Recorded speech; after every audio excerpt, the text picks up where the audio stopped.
Sa puntong ito, balikan po natin ito naganap na noise barrage at pagkakasugat ng may 35 inmates dito po sa Manila City Jail. Makakusap po natin sa linya telepono si Senior Superintendent Xavier Solda, tagapagsalita po ng BJMP. Senior Superintendent Solda, magandang hapon po sa inyo. Magandang gabi, Sir Gigi, no, at sa lahat ng tagapanood ng QRT. Apo, sir, dito sa nangyari, ano po, kumusta po? Dahil ngayon po, yung latest ay meron daw pong inilipat na 26 na inmate papuntang Bikutan. Ano po ba ang update po dito? Well, yes, may rekomendasyon na gano'n, ano, Sir Gigi, kasi para lang mapacify yung sitwasyon sa facility, kailangan talaga natin may transfer muna pansamantala yung mga inmates natin, no? Pero as of the moment, hindi ko alam kung ilan yung na-transfer at kung ano yung mga pagkakakilanlan nila. Pero ang sitwasyon naman ngayon sa loob ng Manila City Jail ay payapa na. Opo, yung pong na-transfer, ito po yung mga leader ng mga gang o mga grupo dyan. Ano pong informasyon nyo tungkol dito? Posible, no? Posible, Sir Gigi, na yung mga na-transfer ay yung mga nag-instigan ng gulo o yung mga gang leaders nila. Pero sa kasalukuyan, sinantay pa rin natin yung report mula sa Manila City Jail. Opo. Sa pagkakaalam niyo po ba ay ano po ba talaga yung plano dito pag hiwa-hiwalayin yung mga grupong yan? Ngayon po ba ay magkakasama pa rin ho sila? Ganito kasi, no, Sir Gigi, isa sa mga programa na isinusulong ngayon ng BJMP ay tumutugon doon sa panawagan ng ating mahal na Pangulo, partikular sa paglaban sa illegal na droga. At ang BJMP nga, nagsimula na kami mag-segregate ng mga inmates na mga drug offenders para nga magkaroon tayo ng mas tutok na programa or treatment para sa mga drug offenders natin. Nandyan yung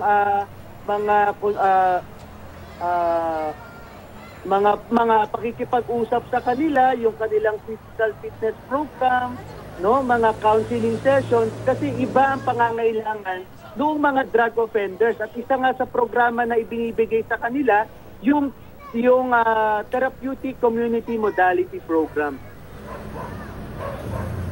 Opo, pero sa ngayon po ba ay kumbaga medyo kalmado na rin yung sitwasyon, yung sa pagitan ng mga jail guard, mga tawan po ng BJMP at mga inmate, kasi pwedeng ngayong gabi padilim magkaroon ulit ng gulo. So ano po ang impormasyon niyo po dito? Well, kanina pa namang tanghali, kalmado na yung sitwasyon. Nagkaroon na nga ng dialogo yung warden at saka yung mga leader ng mga selda ng Manila City Jail.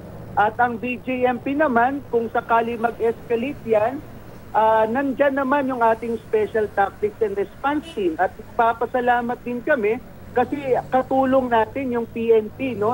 Malapit lamang yung istasyon at tabi nga mismo ng Manila City Jail.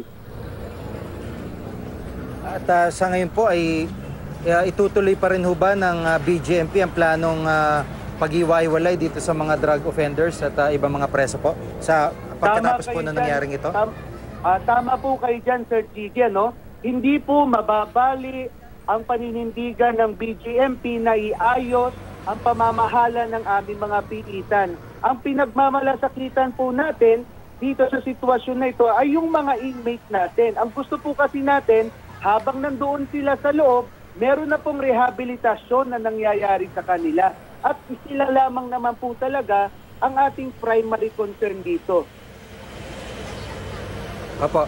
At lumabas nga din po sa Senado sa payag ni JB Sebastian na meron silang ginagamit yung mga bahay para maipasok yung mga illegal. Ito ba'y nabalikan nyo, naimbisigan nyo pagkatapos po ng testimonyang yun ni JB Sebastian? Sa aking pagkakaalam, CP, meron na tayong ginawang aksyon, no?